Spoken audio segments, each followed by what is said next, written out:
Bueno, señores, son las 8:03. Nosotros hace unos minutos, Marilena, estábamos llamando a un abogado o a una abogada, pero resulta que ahora tenemos dos.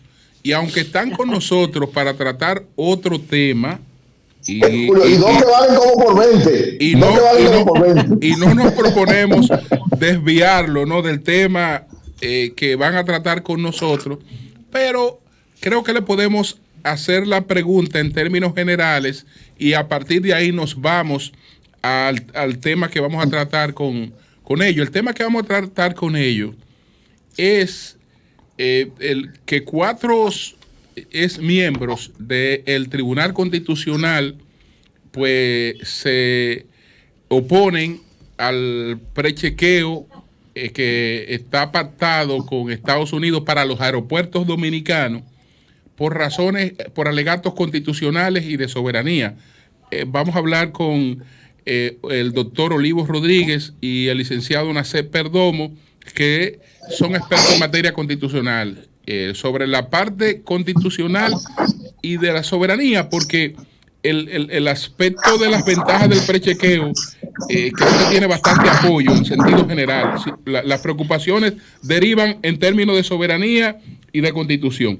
Pero la pregunta, tanto para Olivo como para Nacet, que le inquietaba a María Elena, ¿hasta dónde un desistimiento compromete a la persona que desiste a no colaborar con una investigación que encamina el Ministerio Público cuando se trata de un caso de acción pública? Es decir, ya yo firmé un desistimiento y probablemente también, aparte del documento público del desistimiento, deben existir unos contraescritos privados que firmé para el desistimiento. Entonces, ¿hasta qué punto compromete eso realmente a la persona que ha desistido? Profesor Olivo y profesor Perdomo. Quiero pasarle la palabra al profesor Perdomo primero, que más en los temas. Es profesor a diario de Derecho Constitucional, donde justamente el tema de los derechos y sus límites es una parte esencial. Bueno, adelante, Nacet Perdomo. Para que hagas killing. Él está muteado, Nacet. La cámara. Okay. No quiere hablar, ¿verdad que no? Vamos a ver ahí. Algo de la conexión. Algo de la conexión, sí, estamos resolviendo.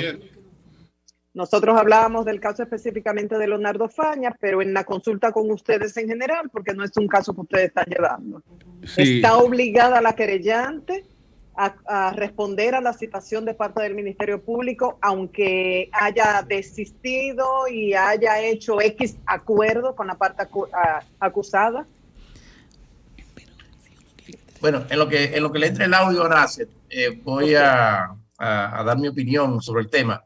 Aquí hay dos aspectos. Uno es la invitación que hace el Ministerio Público para realizar la investigación de un tema que es de acción pública y que tiene plena competencia para realizar la investigación.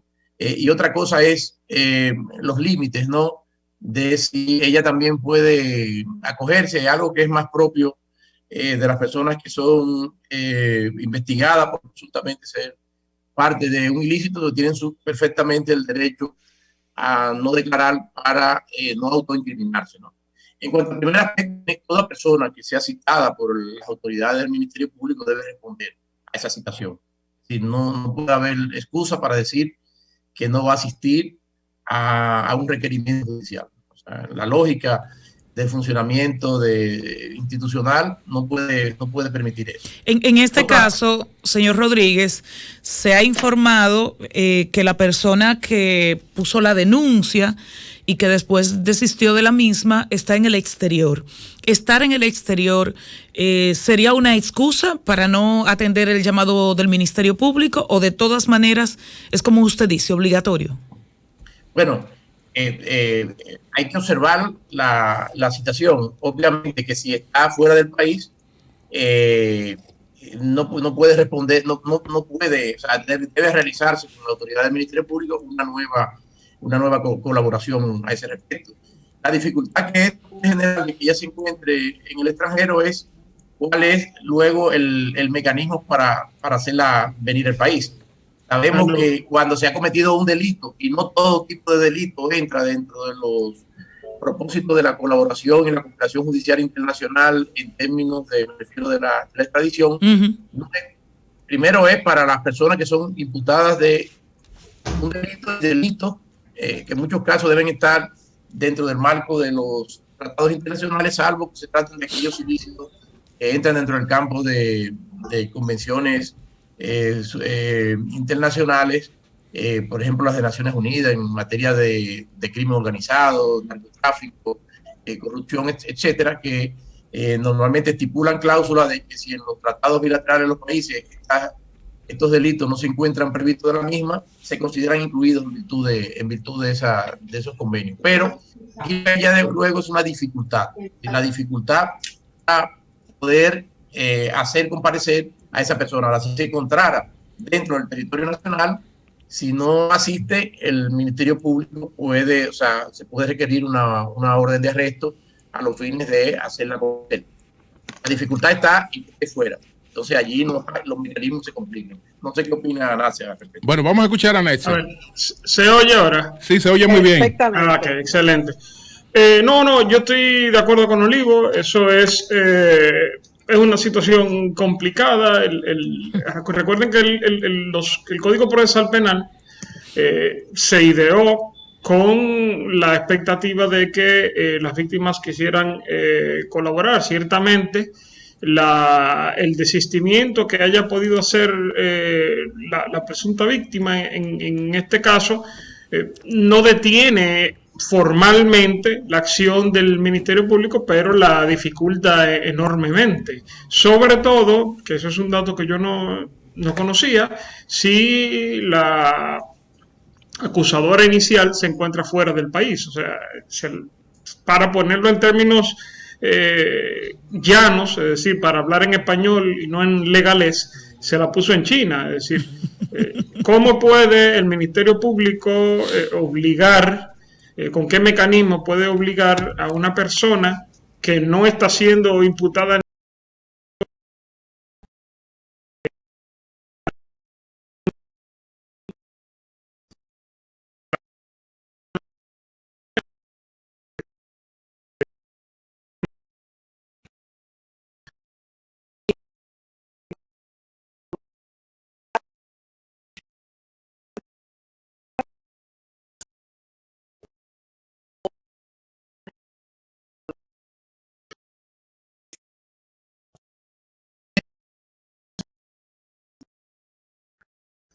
en virtud del principio de objetividad, la regla general es que el Ministerio Público investiga tanto los hechos que conduzcan a pruebas de cargo como de descargo, pero no tiene límites obviamente, dentro del marco de respeto del ordenamiento legal y de la búsqueda lícita de la prueba, de hacer todos los levantamientos y hacer todos los requerimientos de tipo material o de interrogatorios a los fines de determinar la comisión de un hecho delictivo y que pueda ser sustentado, al margen de la colaboración de la víctima. El tema en este caso es el vínculo tan personal entre el hecho atribuido al hecho atribuido, ¿no? Que conlleva muchas veces para el éxito, salvo que se haya hecho en público las actuaciones ilícitas, la conducta típica, la conducta prohibida, se haya hecho de manera muy manifiesta en presencia de otras personas. Normalmente este tipo de delito requiere de una forma u otra la colaboración de la víctima para poder vamos a poner un punto y aparte para conversar entonces sobre el tema del prechequeo en los aeropuertos dominicanos, porque el acuerdo incluye la posibilidad de que los aeropuertos que así lo determinen puedan acogerse al acuerdo. No es un acuerdo para un aeropuerto, sino es un acuerdo para los aeropuertos. Entonces, el tema en términos populares y de la gente no cae nada mal porque es una facilidad y amplía los horizontes del país en términos de su desarrollo turístico y de las facilidades de la gente. Sin embargo, cuando 4 miembros del Tribunal Constitucional formulan una serie de cuestionamientos, esos cuestionamientos creo que tienen que ser debatidos, atendidos.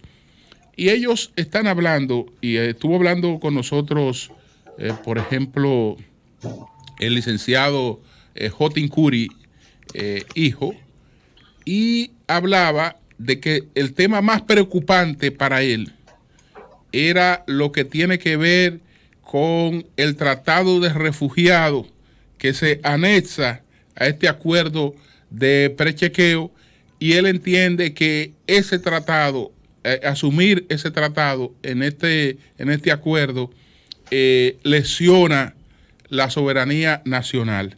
Entonces no sé si ustedes antes quisieran hacer alguna introducción de tipo general y después ir a inquietudes particulares como esta, como prefieran. Bueno, pienso que en primer lugar tengo un profundo respeto por los magistrados, los ex magistrados de nuestro Tribunal Constitucional que se han pronunciado sobre el tema. Son personas amigas, personas con una gran calificación, y en consecuencia, como debe pasar en toda sociedad democrática, sus opiniones deben ser valoradas al margen de cualquier consideración de lo atípico que se produce en una declaración de naturaleza una vez cesado en sus funciones por finalización de sus periodos en el Tribunal Constitucional. A mí me parece que el acuerdo suscrito con los Estados Unidos por la República Dominicana se inscribe dentro de propósitos que son muy propios, ¿no?, de la época en que vivimos, un mundo totalmente interconectado, un mundo totalmente interrelacionado, que da lugar a la necesidad de facilitar, así como facilitar el movimiento de personas, de bienes, de mercancías, también conllevar una estrecha colaboración entre los países, sobre todo de cara a los desafíos que se derivan en el ámbito de la delincuencia organizada transnacional y después de los terribles acontecimientos del año 2002, también incluido dentro de esto, ¿no?, las prácticas de terrorismo. Pero es un acuerdo que es el que ha suscrito la República Dominicana con los Estados Unidos, y creo que nuestro país debe valorar esas relaciones con Estados Unidos, que son unas relaciones muy especiales. En primer lugar, porque Estados Unidos sirve de hogar a cerca de 2 millones de dominicanos. Ha servido históricamente durante décadas como fuente del sustento y del desarrollo de muchos dominicanos que se han destacado enormemente y que hoy incluso ocupan puestos de mucha relevancia, no solamente en la vida política, no en muchos otros campos de la actividad social en los Estados Unidos. Pero a través también de esa recepción de nuestros connacionales, su presencia allí sirve de un sustento fundamental para la economía dominicana con el envío de las remesas. Pero adicionalmente, en los vínculos históricos entre nuestros países hay una serie de acuerdos que facilitan y que han facilitado, ¿no?, el desarrollo de la economía dominicana. Los acuerdos, por ejemplo, que permiten el acceso al mercado preferencial de los Estados Unidos de nuestra producción en las empresas de zona franca, que han ido teniendo ya una diversificación enorme y que van dejando un know-how importante en nuestro país. Ya no solamente son las empresas de la maquiladora, sino que aquí se produce de todo, cosas muy sofisticadas como desde joyería, desde productos médicos, etcétera, etcétera.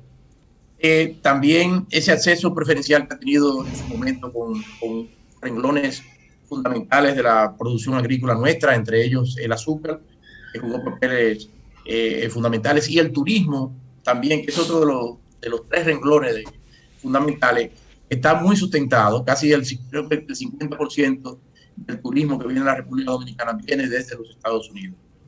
Y eso conlleva también un ingreso importante sustenta nuestra economía. De manera que he querido enumerar estos tres aspectos para señalar la importancia de la relación que tiene la República Dominicana con los Estados Unidos de cara al sostenimiento del proceso de transformación económica que ha tenido nuestro país en las últimas 5 décadas. Sin esa relación, sin ese vínculo especial que ha existido entre nuestros dos países, pues la situación de la República Dominicana, no tengo duda, no sería la que soy. Entonces, este convenio hay que verlo dentro de ese contexto. Además, hay que verlo dentro del momento también que se firmó hace ya algunos años, en el que se daba apertura a una situación inédita en las últimas décadas en la relación de Estados Unidos, que era la apertura de relaciones con Cuba, y también el posible desplazamiento por el interés que podía generar en términos de turismo a ciudadanos norteamericanos para visitar Cuba, porque era un nuevo destino que se estaba añadiendo con todos los elementos de cercanía que existe con gran parte del territorio norteamericano. De manera que en el momento en que se otorga, creo que hay, aparte de los mecanismos de cooperación en materia de seguridad, tanto para Estados Unidos como para República Dominicana, creo que se inscribe también dentro de un propósito en cierta forma compensatorio a los fines de generar nuevos atractivos para que los turistas norteamericanos sigan visitando a nuestro país. Yo creo que este es un elemento muy importante, que hay que verlo, que hay que tomarlo en cuenta, y que debemos también dejar abandonado un poco muchos prejuicios que tenemos en relación con los Estados Unidos. Le digo, el amigo americano realmente ha sido clave en el proceso de transformación social y económica de la República Dominicana en las últimas décadas. Bueno, entonces vámonos a la parte ya de los alegatos, Nacep, a la parte esta de el tema de los refugiados. ¿Cómo pudiera comprometer eso a la soberanía de la República Dominicana, que es una de las preocupaciones de estos ex magistrados? Bueno, Julio, mira, lo primero que hay que decir es que desde el punto de vista jurídico, ese acuerdo y el anexo no crean una situación nueva, porque lo que dicen es que República Dominicana tiene que atenerse a los criterios del Tratado sobre el Estatuto de Refugiados y su protocolo, que República Dominicana aprobó en 1978. Por lo tanto, hace 43 años que esos instrumentos internacionales tienen vigencia en nuestro país. Si el acuerdo no pone nada nuevo, lo que hace es llover sobre mojado. Y en ese sentido, a mí no me parece que eso sea, en términos jurídicos, un argumento que tenga mucho peso, para serles honesto. Pero además, ocurre que en términos prácticos también hay una situación que no podemos negar. Es decir, ¿qué es lo que se supone que va a ocurrir? Que una persona va a intentar usar el área, o sea, va a tratar de usar el aeropuerto donde estén las preautorizaciones para tratar de llegar a Estados Unidos, y que Estados Unidos va a dejar a esa persona aquí como refugiado. Pero es que para llegar a ese lugar del aeropuerto donde se hacen preautorizaciones, ya esa persona tiene que haber estado en territorio dominicano. Y yo amo mi país, pero entiendo que la inmensa mayoría de las personas que quieran buscar un lugar de refugio, si tienen visa estadounidense, se van a ir directamente a Estados Unidos y no van a preferir quedarse en República Dominicana.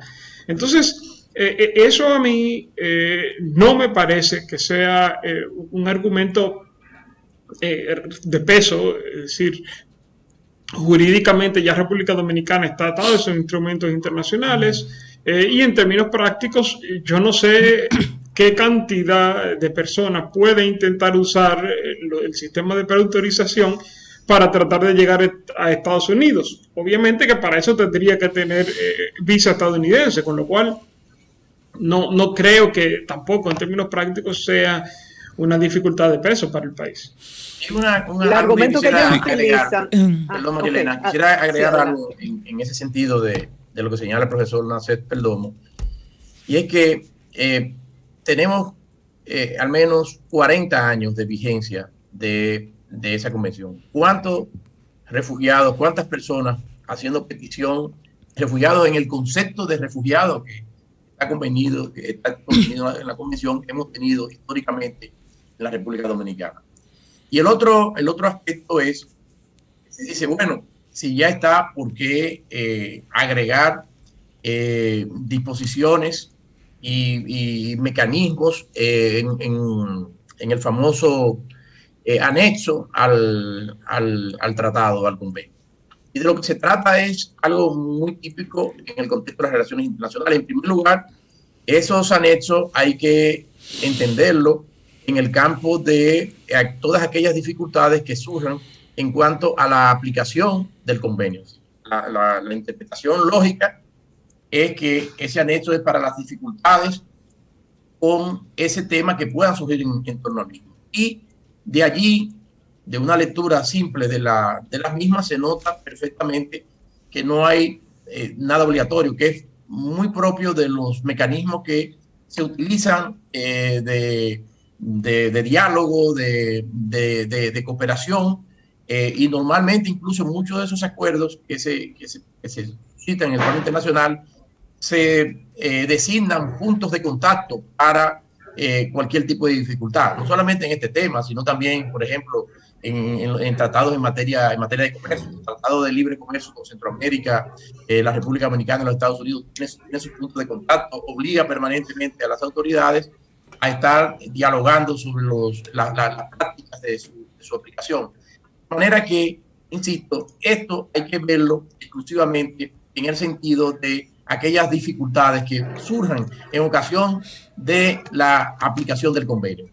Y el otro aspecto que quería mencionar, y con eso termino esa parte, es que, o sea, al margen, supongamos que no tengamos el acuerdo de Preclearance, que sería una barbaridad para mí, no solamente por el momento en que vive la República Dominicana, que precisamente el sector que ha quedado más rezagado ha sido el sector turismo, y tomando en consideración que es el turismo estadounidense la principal fuente, ¿no?, de apoyo económico para en términos de los visitantes a nuestro país, pero aparte de eso, por esa relación también histórica a la que ya lo dije, imaginémonos que al fin y al cabo siguen vigentes estas disposiciones del convenio aquí. Es decir, como decía Nacet, no hay nada nuevo en materia de régimen jurídico de los refugiados con este acuerdo.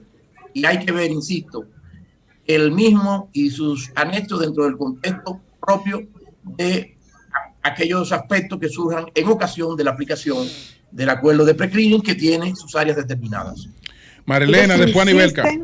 Sí. Que este acuerdo de firmarse violaría los artículos 3 y 6 de la Constitución sobre soberanía, y hablan de que sería una extensión de las fronteras de los Estados Unidos en territorio nacional. En su respuesta me gustaría que ampliaran sobre cómo se maneja el territorio de las embajadas y cómo se manejaría esto si viola o no la Constitución. No, mire, yo entiendo que no viola la Constitución de la República por el hecho simple de que de lo que se trata es de unas pequeñas áreas dentro de unos aeropuertos seleccionados, áreas en las cuales las leyes dominicanas, según el acuerdo, siguen teniendo vigencia. Lo único que se hace es que se lleva a cabo aquí un proceso administrativo que ordinariamente los Estados Unidos llevan en su propio territorio, pero es un proceso, eso no causa ni disminuye las facultades del Estado Dominicano, porque fíjate, para tú llegar al área de preautorización, primero las autoridades dominicanas, y eso también lo dice el acuerdo, que son las autoridades dominicanas que le brindan acceso a la gente al área de preautorización. Entonces, ¿cuál es la facultad del Estado Dominicano que está siendo cedida El Estado Dominicano no decide quién entra a Estados Unidos de América del Norte. Entonces, eso no es una facultad que uno puede decir que ha sido cedida del Estado Dominicano a los Estados Unidos. Entonces, a ver, para que se entienda bien de qué es que se trata, la preautorización implica lo siguiente: un área determinada dentro de un aeropuerto a la cual dan acceso a autoridades dominicanas es un lugar donde una persona voluntariamente entra y hace un proceso administrativo que implica las aduanas estadounidenses y la migración estadounidense, para que cuando llegue a Estados Unidos ya eso esté agotado. En ninguna forma ni manera esto implica que las facultades propias del Estado Dominicano y la aplicación de la ley dominicana ceden, porque como ya decía, y es bueno reiterarlo, las leyes dominicanas no alcanzan a decidir quién entra o no a los Estados Unidos, ¿verdad?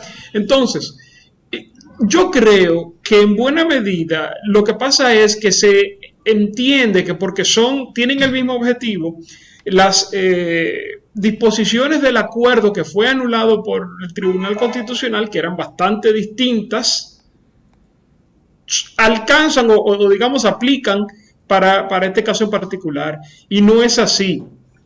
Si ustedes se fijan, cuando uno lee el acuerdo, se da cuenta de que el Estado Dominicano, que además se renegoció sobre la base de eludir o evitar las inconstitucionalidades que el Tribunal Constitucional determinó en la sentencia 315-15, es decir, ¿cómo podemos llegar al mismo lugar evitando las violaciones que el Tribunal Constitucional señaló?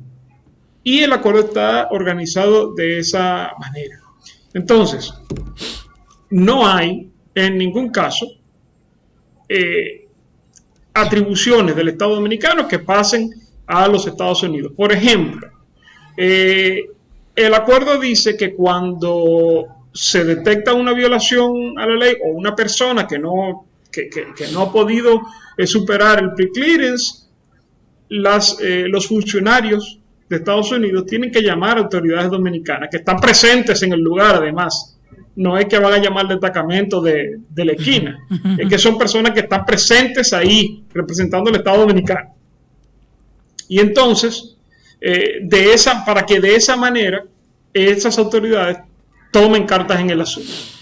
Y de hecho, dice que cualquier medida que los Estados Unidos administrativa, obviamente, vayan a tomar respecto de una persona que esté ahí, tiene que hacerse siempre y cuando no colida con la ley dominicana. Entonces, no hay una cesión de facultades, no hay una cesión de atribuciones, ni tampoco hay una cesión de la soberanía nacional. En ese sentido, en relación a este punto también, otro tema adicional. Aquí la gran ventaja, la gran contrapartida de este acuerdo, ya lo hemos dicho, procura que a través de la agilización de los procedimientos de ingreso al territorio dominicano y la posibilidad de ampliar el horizonte de los aeropuertos desde lo que puedan salir personas, turistas hacia nuestro país, esa gran contrapartida, ¿no?, que es la que facilita este tipo de acuerdos, también tenemos que verlo en otros ámbitos de unas relaciones muy estrechas que existen entre los Estados Unidos y la República Dominicana en otros campos, y que se derivan también de fuentes del derecho internacional, como por ejemplo los acuerdos en el campo del tráfico de drogas, en el campo de la delincuencia organizada transnacional, en los convenios sobre terrorismo, que conllevan, y eso no es un secreto para nadie, una cooperación muy estrecha entre agentes, por ejemplo, de la DEA, con nuestras autoridades de control de drogas en la República Dominicana. Lo mismo pasa también de cara a cuando surgieron los desafíos del terrorismo, sobre todo con el tema de las instalaciones portuarias, bueno, pues hay una colaboración, una relación muy estrecha entre, siendo los Estados Unidos un destinatario importante de contenedores que pasan a través de la República Dominicana, pues tienen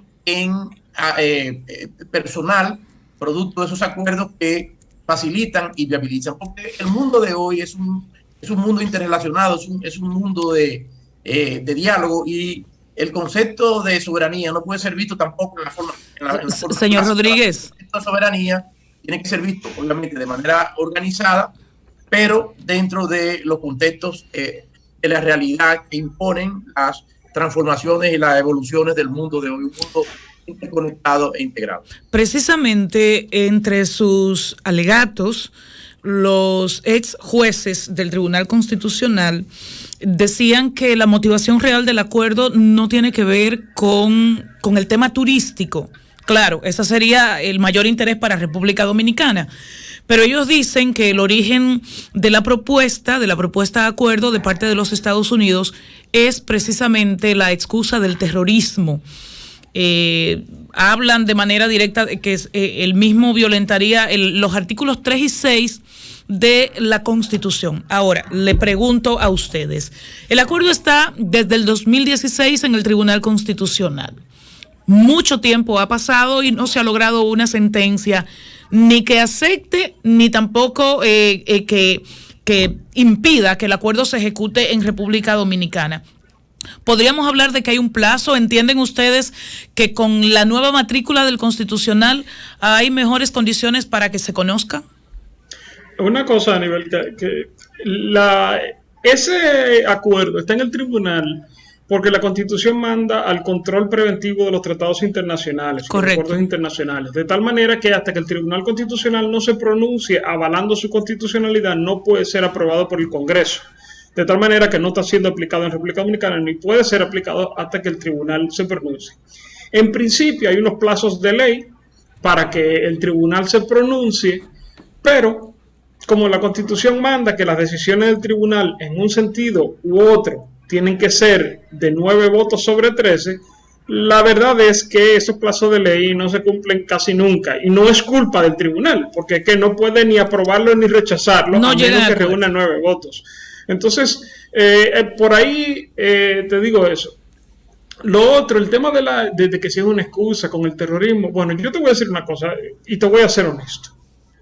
Si una persona intenta montarse en un avión a través de uno de los de un aeropuerto que tenga un área de los países donde hay prechequeo, claro, y las autoridades estadounidenses determinan algo que a las autoridades dominicanas se le ha escapado y es que esta persona es un peligro de terrorismo, yo lo agradezco, por Dios. Eso es un beneficio a la seguridad de República Dominicana, porque evidentemente si alguien llega a ese punto es porque las autoridades dominicanas no han podido tener la información necesaria para saber la naturaleza de las intenciones de esta persona. Entonces, eso no es algo negativo para el país. Es decir, ya está aquí, no es que lo van a traer, porque eso pudiera parecer, que lo van a traer aquí y entonces aquí no lo van a soltar. No, es que ya estaba aquí. Y por haber pasado allí e intentar usar el área de pre-clearance, de prechequeo, entonces se detecta una persona que en realidad no debería estar en territorio dominicano así por la libre. Entonces eso no es negativo para el país.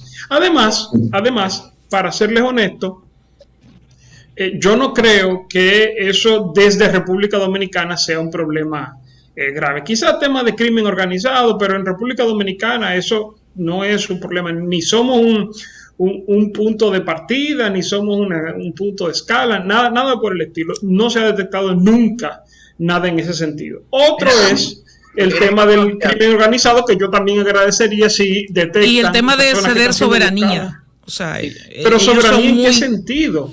Bueno, porque ellos hablan, por ejemplo, y esto está acogido en diversos acuerdos internacionales, el terreno donde está la embajada de un país es ese país. Si yo voy a la Embajada de España, aunque esté en República Dominicana, ese terreno es España y se rige por la norma española y demás. Entonces, ellos plantean, donde se te va a hacer el prechequeo, ese sería territorio estadounidense, entre comillas. ¿Tendría la misma protección que, por ejemplo, si se trata de una embajada o de un consulado? No es el mismo estatus. El acuerdo prevé que en el área de prechequeo aplican las leyes dominicanas. Lo prevé específicamente y por lo tanto en el artículo 7 lo prevé. Entonces no estaría bajo el mismo estatus. Okay. O sea, lo dice de manera específica, Nacer. Sí, claro. Mire, el artículo 7 dice, primero que los Estados Unidos de América del Norte va a combinar a sus agentes a cumplir la legislación dominicana. Perfecto. En el área de preautorización va a haber representación va a haber funcionarios dominicanos de seguridad y todas esas cosas dentro del área de preautorización, algo que no ocurre con las embajadas, por ejemplo. Olivo, sí, quiero preguntarle a Olivo, que estuvo fue embajador en España y conoce mucho lo que tiene que ver con la Unión Europea. En el caso específico, yo pasé, cuando Inglaterra era parte de la Unión Europea, un viaje que di a Inglaterra por Dublín, por Irlanda, que es un país que tiene y funciona ese tipo de mecanismo. Yo hice aduana, migración, todo normal, igualito, con todas las cosas, y bueno, cuando ya Estados Unidos sin ningún problema. Hay, de los países que ya funcionan con eso, ¿ha habido inconveniente con estas inquietudes que tienen los juristas dominicanos que eran parte del Tribunal Constitucional? O sea, ¿ha habido alguno de ellos que ustedes conozcan alguna situación así o también se manejan esos problemas sin ningún inconveniente?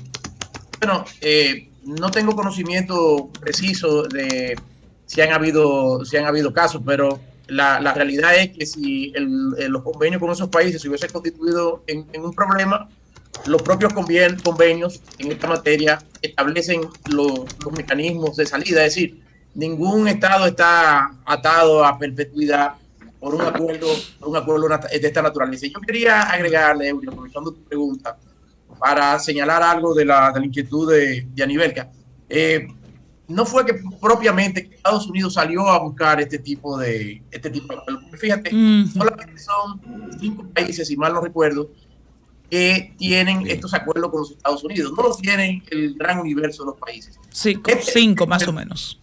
Sí, este acuerdo sí era un propósito de la estrategia de la República Dominicana en su meta de alcanzar los 10 millones de turistas para el 2021. Esto se inscribe porque es un mecanismo adicional que permite que desde aeropuertos domésticos se puedan hacer, de Estados Unidos, puedan entrar y salir vuelos hacia la República Dominicana, facilitando enormemente la movilidad, por un lado. Entonces, hay que verlo dentro de ese contexto. O sea, el contexto no es que Estados Unidos ha querido venir para la República Dominicana. No. Yo insisto, todo lo contrario. Este instrumento es parte si se puede ver, de un mecanismo de compensación frente a la aparición de nuevos destinos en el contexto del momento en que se firmó justamente ese acuerdo, que era el acuerdo. Y desde el punto de vista de la República Dominicana sí tiene un gran beneficio, una gran utilidad, es facilitar el movimiento eficaz de las personas entre un lugar y otro. Cualquier inconveniente que surja, señora, en el marco del mismo, tiene justamente una cláusula de salida. Cualquiera de los dos países puede ponerle el término al mismo, pero creo que es una gran oportunidad para nuestro país, y sobre todo esto ahora se ha visto potencializado justamente con motivo de la crisis que tenemos, donde el sector turístico ha sido el más afectado y parece ser que es el más rezagado para la recuperación de todos los sectores que tenemos en nuestro país. De manera que esto es clave.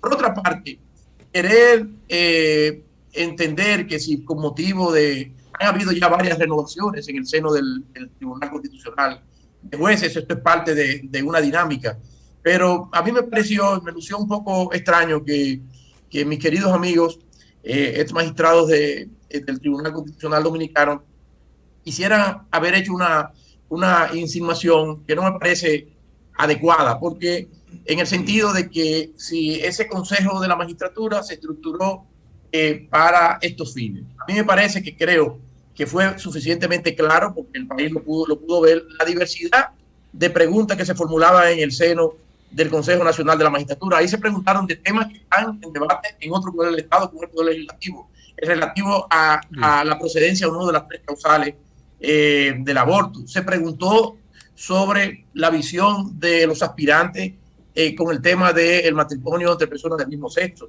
Se preguntó sobre temas espinosos, si debemos formalizar nuestra adhesión a la Corte Interamericana de Derechos Humanos, luego de la sentencia que dio el Tribunal Constitucional declarando que la manera en que se había hecho no cumplía con el ordenamiento constitucional interno. Se habló de temas de la nacionalidad.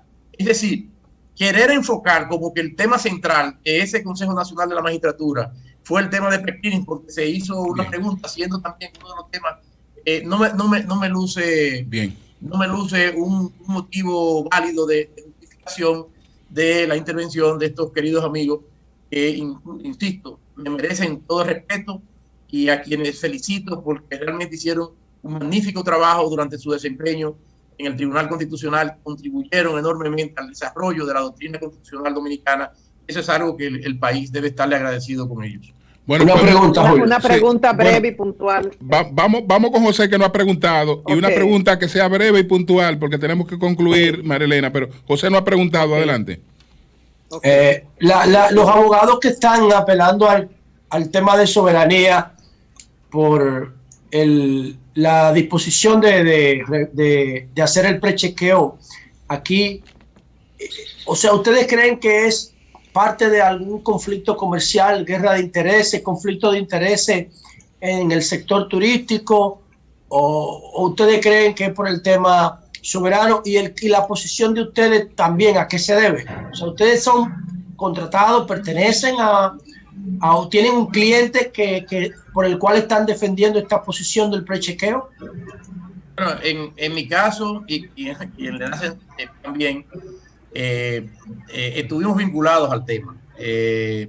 Cuando se hizo la negociación con Estados Unidos, tanto NACET como mi persona y también, por ejemplo, Flavio Darío Espinal, Josué Fiallo, que es embajador nuestro ante la Organización de Estados Americanos, y personal también de la Procuraduría General de la República, la Procuradora de Derechos Humanos, Danisa Cruz, el Procurador Espiñeira, participamos bajo la coordinación y dirección de César Largán, que era el viceministro, el vicecanciller, que fue encargado de esa negociación con la delegación norteamericana.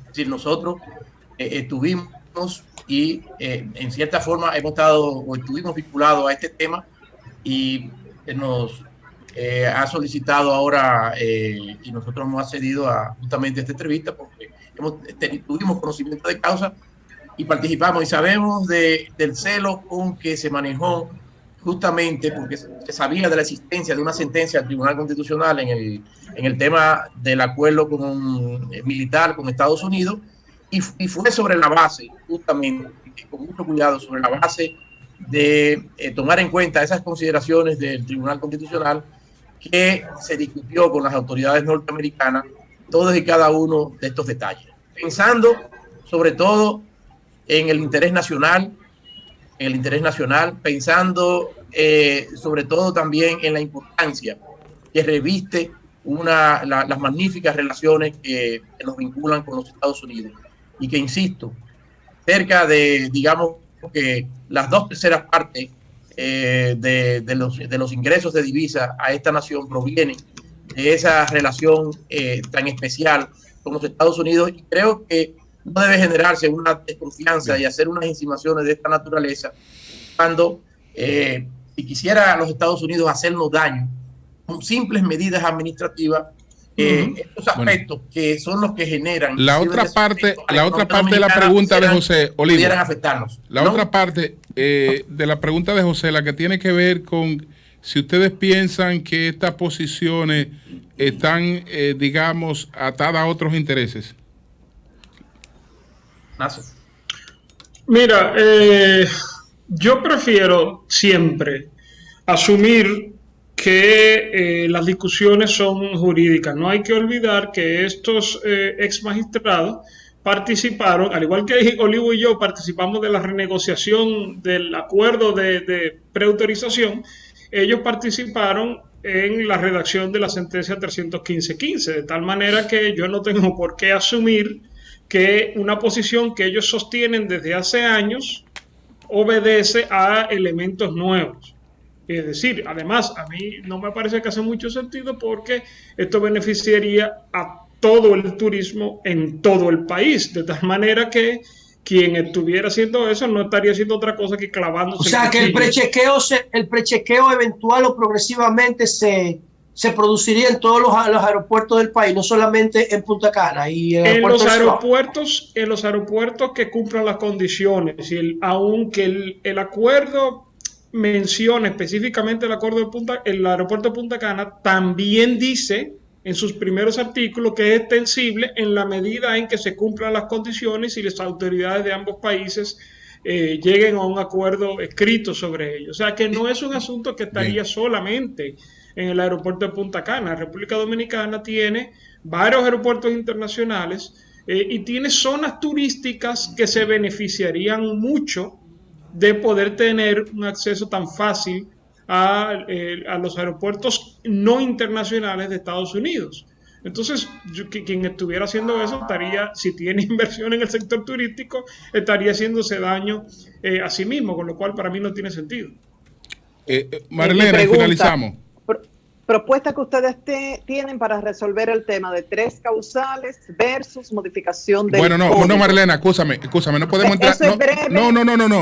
Tú sabes que eso no es breve y ya es otro tema y ya agotamos la parte. No es breve, escúchame, Marlene, pero ya ese es otro tema que tenemos que darle la importancia, el desarrollo que tenga. Lamentable, por favor, no podemos, ya tenemos que cortar porque tenemos otro compromiso. Entonces, porque sabes que ese otro tema. Lo lamento mucho. Pero es otro tema, Marilena. Es importantísimo tu tema, pero es otro tema. Y ya tenemos el tiempo, pues. Bueno, señores, gracias al doctor Olivo Rodríguez. Gracias a la licenciada. El doctor Nace Perdomo y el licenciado Olivo Rodríguez es a la inversa. Ok, ¿cómo entonces el doctor Nace Perdomo? Eso no.